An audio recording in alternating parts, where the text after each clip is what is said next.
A very good evening class 10th and 12th. Welcome back to my channel, and this time I have come to help you out. I am referring to the students of CBSE of class 10th and 12th who are going to have their boards somewhere in end November or beginning early December this year. Now this year the term 1 paper that you are going to have is an objective paper where you will be provided with an OMR sheet. And the session today is a practice session as to how to handle the OMR sheet provided by the CBSE.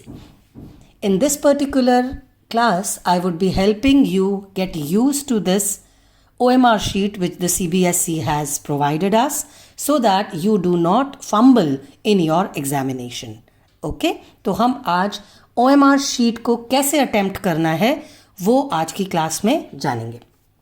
So you're welcome to my channel by Seema Makhijani. I'm otherwise a chemistry teacher and my lectures are basically for chemistry of class 9 to 12. But today's session is specifically only for class 10th and 12th board students. Now, before I move to the OMR sheet, there are certain important points that you should know.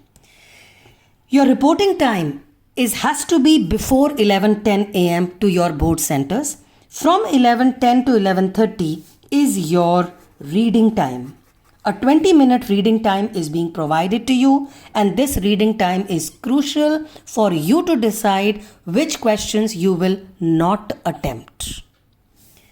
From 11:30 is your exam time. This is your 90-minute exam time and your paper ends at 1 p.m. So that's your cutoff time. As far as your roll numbers are concerned, the CBSE is going to send it by today or maximum by tomorrow, and they will reach your school. You do not need to worry much because this information about your roll number etc. would be pre-filled in the OMR sheet which will be given to you for the exam. ये सारे details पहले से filled होंगे जो sheet आपको examination में fill करने के लिए दी जाएगी. Important, you have to use a blue or a black ballpoint beta. Please do not use a gel pen. It's not allowed. It has to be a ballpoint pen. एक advice देती हूँ, ballpoint pen जब खरीदोगे ना बेटा तो पतली tip वाला मत करना क्योंकि शेडिंग करने में बहुत टाइम लग जाएगा. थोड़ा थिक ballpoint pen लीजिएगा. ओके और इतना भी थिक नहीं कि हर जगह उसके स्पॉट्स आते रहें. प्लीज ट्राई इट आउट कि वो एक जगह पे अगर आप सर्कल कर रहे हैं तो आपके हाथ लगने से हर जगह पे ब्लैक स्पॉटिंग ना हो जाए. Lastly, use of pencil is prohibited and there is a strict action which would be taken if you do your OMR sheet with a pencil. Now, welcome to the OMR sheet which you will be getting for your examination when you reach your centers.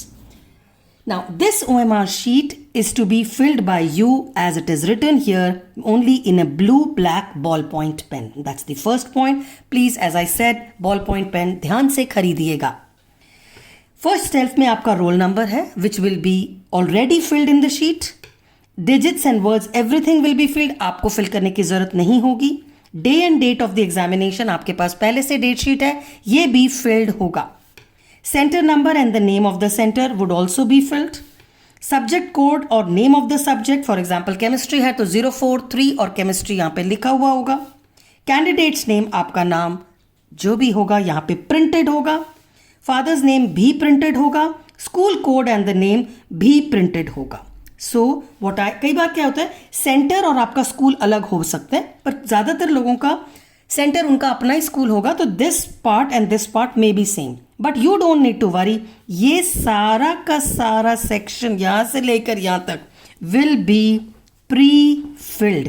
ये आपको field मिलेगा, printed मिलेगा. फिर भी आप एक बार चाहें तो उसको देख सकते हैं just in case of an error जिसकी पॉसिबिलिटी नहीं है. CBSE has checked the documents, you have signed your board registration form many a times, your parents have also signed it, so इसमें एरर की probability nil है. Fine, और ये पहले से भरा होगा तो इसकी फिक्र आपको नहीं करनी. बियॉन्ड दिस, ये है क्वेश्चन पेपर का कोड. आपके क्वेश्चन पेपर में टॉप राइट में एक कोड लिखा हुआ होगा जिसमें यहाँ पे 3 डिजिट्स या अल्फ़ाबेट्स हो सकते हैं, फिर एक डिजिट और फिर एक डिजिट होगा। तो ये part something like let us say it is DL34B, supposing that could be something like that. Whatever it is, you have to copy it out from your question paper and fill it here. Moving ahead. This is to be signed by your center superintendent. वहाँ के examiner, जो भी आपके invigilators होंगे, उनको sign करना है, तो इसकी फिक्र भी आपको नहीं करनी है। नाउ मूविंग अहेड, ये आपका आंसरिंग सेक्शन है। इसके बारे में मैं 1 मिनट के बाद बात करती हूँ। उससे पहले मुझे ये बताना है कि इस बॉक्स में यहाँ पर आपको साइन करना है। ये रहा मेरा सिग्नेचर, मैंने कर दिया। प्लस यहाँ पर एक स्टेटमेंट आपको खुद लिखना है, and that statement is that I confirm that all particulars given above are correct. ये आपको खुद लिखना पड़ेगा, उसके बाद ये सिग्नेचर करना पड़ेगा। This is the only thing जो कि आपको लिखनी है पेपर में, because it's an objective paper. Subjective तो बेटा है नहीं, तो ये ही सिर्फ सब्जेक्टिव पार्ट है जो आपको खुद लिख के सिग्नेचर करना पड़ेगा। इसके नीचे का सारा हिस्सा, where it is how much you score, how many questions are corrected, signature of the coordinator, observer, evaluator, invigilator, this is not your part. Please do not touch this part. You end here. आपका signature और यहाँ पे आपका ये write up के बाद नीचे इसके आपको कुछ नहीं लिखना। Now moving on to the question section. Question section को देखते हैं। पहली बात, क्वेश्चन नंबर 1 से लेकर 15 तक यहाँ पर है, 16 से लेके 30 तक ये रहे, 31 से लेके 45 तक ये वाला कॉलम है, और 46 से लेकर 60 तक ये वाला कॉलम है। इसका मतलब बाय डिफॉल्ट आपकी आंसर शीट में 60 क्वेश्चंस का प्रोविजन है, क्योंकि हर सब्जेक्ट में 60 क्वेश्चंस तो होंगे नहीं। For example chemistry class 12th में 55 क्वेश्चंस ही हैं, तो आपको ये आई वुड एडवाइज कि 55 पे मार्क लगा दीजिएगा, इसके आगे आपको नहीं करना। आप इसमें कुछ भी नहीं कर सकते।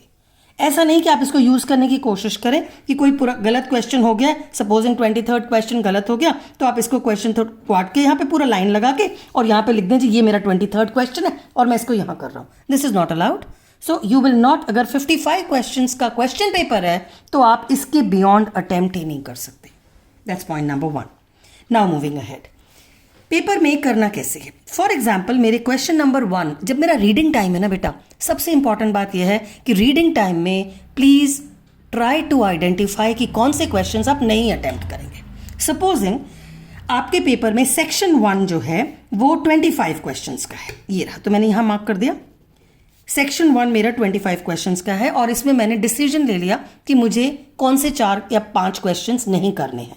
तो जौन से नहीं करने हैं और वो श्योर है, you are if you are sure, reading time में अगर आपने ये चेक कर लिया है तो आप उनके क्वेश्चंस को जो आपको नहीं अटेम्प्ट करने, मेरे को 5th क्वेश्चन नहीं अटेम्प्ट करना है, मैंने उसमें गोला मार दिया। इस गोले मारने का मतलब है मैं ये क्वेश्चन नहीं अटेम्प्ट कर रही। मेरे को 10th क्वेश्चन भी नहीं अटेम्प्ट करना है, मैंने डिसीजन ले लिया, आई एम कॉन्फिडेंट कि मुझे ये टॉपिक नहीं आता है, तो मैंने ये वाला क्वेश्चन नहीं करना। 14th क्वेश्चन वाला टॉपिक भी ऐसा था, आई एम नॉट 100% श्योर, मुझे वो भी नहीं करना। जब आप ये सर्कलिंग कर लेते हैं ना शुरू में, आउट ऑफ 25 क्वेश्चंस में से करने तो आपको 20 है सपोजिंग सेक्शन 1 में, तो आपको 5 क्वेश्चन सर्कल भी तो करने पड़ेंगे। और अगर मैंने ये 5 क्वेश्चंस डिसाइड कर लिए पहले ही कि ये मेरे क्वेश्चंस हैं जो मुझे नहीं अटेम्प्ट करने, तो बात खत्म हो जाती है। ये सर्कल करने का मतलब है आप इन क्वेश्चंस को अब हाथ ही नहीं लगाएंगे। तो ये आपको सर्कल तभी करना है जब you are 100% sure that these are the questions that I will not attempt. CBSE ने बहुत अच्छा सिस्टम ऑफ आंसरिंग दिया है आपको। कैसे? फॉर एग्जाम्पल क्वेश्चन नंबर 1 में आप जब क्वेश्चन पढ़ रहे थे, आपके हिसाब से आंसर सी था, तो आपने यहाँ पे सी को एनसर्कल कर दिया। मैंने पहले ही कहा प्लीज पेन में थोड़ा सा थिक पेन लेना ताकि जल्दी से सर्कलिंग हो जाए। ठीक है, सी सर्कल कर दिया। फिर क्वेश्चन नंबर 2 चेक करा, उसका आंसर मेरा बी बन रहा था, मैंने उसको भी सर्कल कर दिया। बेटा एंड के लिए सारे के सारे 90 मिनट्स के बाद आप सारे के सारे क्वेश्चंस को सर्कल करने के बारे में मत सोचिएगा, उसमें पैनिक हो जाता है और एंड में सारे क्वेश्चंस को सर्कल करने में एक भी क्वेश्चन ऊपर नीचे हो गया तो सारा गलत हो जाएगा। बट सीबीएसई ने आपके लिए बहुत अच्छा काम किया है कि अगर ऐसा हुआ, फॉर एग्जाम्पल आपने पहले 5 क्वेश्चंस आंसर कर लिए ऐसे। मैंने कहा ना, बॉल पॉइंट पेन थोड़ा सा ध्यान से लेना बेटा, बहुत पतला मत लेना, नहीं तो बहुत मुश्किल हो जाएगी, ठीक है। अब इस केस में अगर मैंने ये कर दिया है, अब क्या मतलब, ये वाला क्वेश्चन तो नॉट अटेम्प्टेड है। अगर आपने ये एनसर्कल कर दिया है, इसका मतलब this question will not be marked. आपने अंदर भी भर दिया है और बाहर भी भर दिया है, पर एग्जामिनर सिर्फ इन दोनों को देखेगा। फाइनली अगर आपने ये मार्क कर दिया तो this question will not B evaluated. Okay, that's one. Secondly, suppose करो कि फर्स्ट क्वेश्चन में आपका सी आंसर आपने सोचा था, आपने इसको एनसर्कल कर दिया, लेकिन जब आप क्वेश्चन हियर किया, तब क्वेश्चन जब आपने दोबारा से पढ़ा तो आपने देखा कि मेरा आंसर सी तो भरा है, पर ये तो मेरा ठीक नहीं है, आंसर तो बी होना चाहिए। तो आप यहां पर बी लिख दीजिए। इन दोनों में से इसको देखा जाएगा, इसको नहीं। तो which means that is an advantage. अगर आपसे गलती से ये हो भी गया है तो आपके पास एक फाइनल कॉल है यहां पे लिखने की, पर ये लिखना जरूर है, इसको आप छोड़ नहीं सकते। विच मीन्स जब आप यहां पर बी पर हैं और आपको 100% श्योर है तो आप यहां पे बी लिख दीजिए। यहां पे आपका सी है, आप 100% श्योर है तो आप यहां पे सी लिख दीजिए। This is what will be checked. As I said, ये वाला अगर आपसे गलत हो गया है तो सेकेंड स्टेज पे आप उसको करेक्ट कर सकते हैं, और थर्ड स्टेज पे अगर आपको अब रियलाइज हो गया कि ये वाला क्वेश्चन मैं अटेम्प्ट ही नहीं करना चाहता, तो आप इसको सर्कल भी कर सकते हैं और ये नॉट अटेम्प्टेड माना चला जाएगा। विच मीन्स पेपर अटेम्प्ट करते वक्त प्लीज बी वेरी कॉन्फिडेंट कि ये कैसे अपीयर करना है। सो यू कैन एनसर्कल जिसमें डाउट, जिसको 100% होना, सपोजिंग 8th क्वेश्चन का आंसर तुमको ए लग रहा है एंड यू आर 100% श्योर, तो बिना ज्यादा दिमाग लगाए फटाफट यहां पे ए लिखो। जिन पे आप 100% श्योर होना, फॉर एग्जाम्पल ये रहा 10th क्वेश्चन, ये तो गलत हो गया क्योंकि ये तो पहले से करा हुआ ही, तो वैसे ही रूल्ड आउट हो जाएगा, कोई चेक ही नहीं करेगा क्योंकि आप यहां पे सर्कल कर चुके हैं। तो ये वाली एनसर्कलिंग सिर्फ तब करिएगा हैश वाले बॉक्स में। There are 3 types of boxes. एक है स्टार, जहां पे आपको अपना आंसर लिखना है, करेक्ट रिस्पॉन्स जो लिखना है। एक है hash.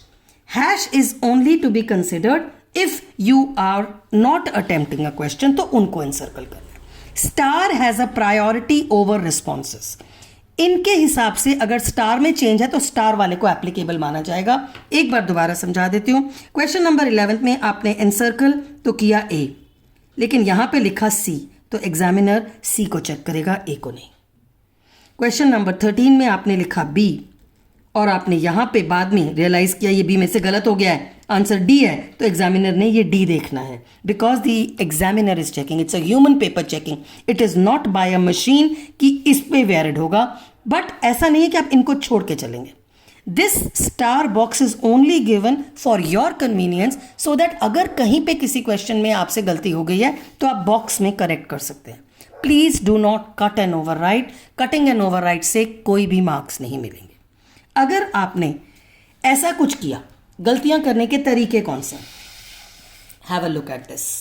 These are the wrong methods. इस रॉन्ग मेथड में देखिए, एक बच्चे ने 2 सर्कल करे और बीच में किसी को टिक और एक क्रॉस मारे। ऐसे 2 एनसर्कल आप कर ही नहीं सकते, शेडिंग 2 में होनी ही नहीं है। ये टिक विक कुछ नहीं, this is the correct way of doing it. Second वाले में आपने इसमें टिक मार दिया छोटा सा, नो, टिक विक नहीं मारना है, आपको पूरा शेड करना है। ऑफकोर्स उसके आगे जो हैश वाला बॉक्स है उसमें आपको लिखना भी है, स्टार वाला बॉक्स, सॉरी, स्टार वाले बॉक्स में आपको ये आपका रिस्पॉन्स लिखना भी है। थर्ड देखिए, अगेन ये दो ऑप्शंस तो आपको करना ही नहीं है बेटा, इट इज इनकरेक्ट। फोर्थ वाले ऑप्शन में कुछ ऐसे कोई डिजाइन आपको नहीं बनाने हैं, क्रॉस और ये टिक, ऐसा कुछ अगर ये गलत है और आप नहीं अटेम्प्ट करना चाहते प्लीज छोड़ दीजिए। सो बहुत सेंसिबली आधा इनसर्कलिंग नॉट अलाउड है, पूरा इनसर्कल होना चाहिए। ये कुछ इनसर्कल, ये थोड़ा सा करना शुरू किया फिर पूरा कर दिया, ऐसा नहीं अलाउड है। ये सारे गलत मेथड्स हैं ये। But as I said, CBSE has been very generous towards students this year, और उन्होंने आपको एक ये स्टार बॉक्स दे दिया है जिसमें आपको अपने राइट रिस्पॉन्सेस का अल्फाबेट लिखना है, ताकि अगर आपसे गलत एनसर्कलिंग भी हो गई हो तो आप राइट रिस्पॉन्स लिखकर अपने आप को कवर अप कर सकते हैं। एक लास्ट बात, सपोज करो कि आपके पेपर में 3 सेक्शंस है, जैसे केमिस्ट्री क्लास 12th में there are 3 sections. The first section is of 25 questions, यहाँ पे मार्क कर दिया। सेकेंड सेक्शन 49 पे खत्म होता है, तो मैंने यहाँ पे मार्क कर दिया, रेड से नहीं बेटा ब्लू से ही करेंगे। और लास्ट सेक्शन 55 पे होता है। ये क्यों मार्क कर रहे हैं? ताकि आपको ये बात याद रहे कि अप टू 25 क्वेश्चंस मुझे 5 नहीं अटेम्प्ट करने, अप टू 49 क्वेश्चंस मुझे 4 क्वेश्चंस नहीं अटेम्प्ट करने, और लास्ट के 50 टू 55 में मुझे एक क्वेश्चन नहीं अटेम्प्ट करना है। ये बात सबको पता है कि अगर आपने सारे क्वेश्चंस, सपोज करो 50 टू 55 में से आपने सारे क्वेश्चंस अटेम्प्ट कर लिए, इसका आंसर आपका बी था, इसका आंसर भी आपका बी था, इसका आंसर आपका सी था, मैं सिर्फ करके दिखा रही हूँ बेटा, और आपने कोई भी क्वेश्चन इसमें छोड़ा नहीं, ठीक है। आपने फिर यहाँ पे लिख दिया, आपके लिए ये बी था, आपको सारे आते थे और सारे ठीक थे, पर एग्जामिनर क्या करेगा, वो आपके 6 आंसर्स थोड़ी देखेगा, इस क्वेश्चन को वो रूल आउट कर देगा। ओवर अटेम्प्टेड क्वेश्चंस लास्ट वाले सारे रूल आउट हो जाएंगे। तो प्लीज या तो आप खुद डिसीजन ले लीजिएगा कि आपको कौन सा वाला नहीं अटेम्प्ट करना है और उसमें गोला मार दीजिए ऐसे, नहीं तो एग्जामिनर लास्ट वाले क्वेश्चंस रूल आउट कर देगा। एक और बात, सपोज करिए आपने 23rd क्वेश्चन में पहले ये मारा, फिर आपको लगा नहीं ये तो गलती हो चुका, और फिर आपको फाइनली लगा कि नहीं आंसर डी होना चाहिए, फिर आपको लगा नहीं जी ये तो ए होना चाहिए। अब इतनी खिचड़ी पकाने के बाद आपको लगा कि मैं ऐसा करता हूं, 23rd ना यहां पे कर देता हूं, इसको काटता हूं, यहां पे लिखता हूं 23 और उसके बाद मैं लिख देता हूं कि भाई ए आंसर है, और यहां पे मैं ए कर देता हूं और ये बोल देता हूं दिस इज क्वेश्चन नंबर 23। ऐसा आप कुछ भी नहीं करेंगे, this is not allowed, so this will not be marked. तो ऐसा कोई तरीका, पेपर में क्वेश्चंस 55 हैं तो आप 55 से बियॉन्ड कुछ भी अटेम्प्ट करेंगे तो it will not be marked. Is that okay? There will be no evaluations for any questions above the question numbers given in the question paper. जितने क्वेश्चन में क्वेश्चन पेपर्स हैं बस उतने तक ही मार्किंग होगी, उसके बाद वाला कोई भी एग्जामिनर मार्क नहीं करेगा। फाइन, तो बेटा बहुत ध्यान से OMR शीट को यूज करिएगा, आंसर्स बहुत सोच समझ के कीजिएगा। You can do it section wise, आप ऐसा भी कर सकते हैं, फर्स्ट सेक्शन खत्म करने के बाद फिर एक साथ भर दीजिए फर्स्ट सेक्शन, फिर सेकंड सेक्शन खत्म करने के बाद सेकंड सेक्शन की शेडिंग कर लीजिए और फिर थर्ड सेक्शन, पर सारा का सारा एंड के लिए मत छोड़िएगा। Is that okay? I hope I have tried to help you out. एक बात लास्ट में फिर से ड्रिल कर रही हूं, इसकी इंपॉर्टेंस इससे ज्यादा है। यहां पे गलती हो गई तो एग्जामिनर इसको देखेगा, विच मीन्स ये इंपॉर्टेंट है, ये फिल्ड होने जरूरी है। Is that okay? I hope I have been of help to you. Do awesomely well in life, bless you loads, take care, stay healthy, stay blessed. Bye.